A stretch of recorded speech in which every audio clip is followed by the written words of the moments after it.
Guna memberikan pemahaman kepada masyarakat terkait dampak positif dan negatif dari lembaga penyiaran khususnya televisi dan radio, Komisi Penyiaran Indonesia Daerah Sumatera Selatan menggelar kegiatan literasi media kepada masyarakat dengan peserta yang berasal dari kalangan pelajar serta masyarakat di wilayah Kabupaten Pali.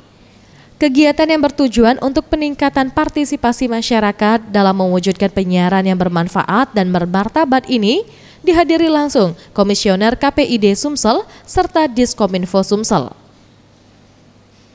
Komisioner KPID Sumsel, Eftiani mengatakan, selain dapat memberikan kepada masyarakat pemahaman tentang bagaimana menonton informasi yang berada di televisi dengan baik dan benar, KPID Sumsel juga melakukan pengawasan terhadap lembaga penyiaran yang berada di Sumsel dan akan menindaklanjuti apabila adanya keberpihakan lembaga penyiaran dalam menjelang pemilihan kepala daerah yang akan berlangsung pada 27 Juni mendatang.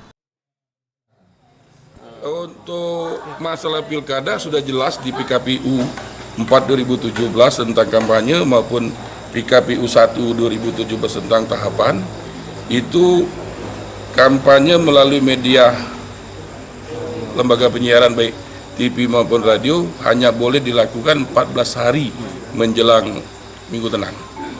Jadi kalau tidak salah hitungannya di posisi tanggal 10 Juni.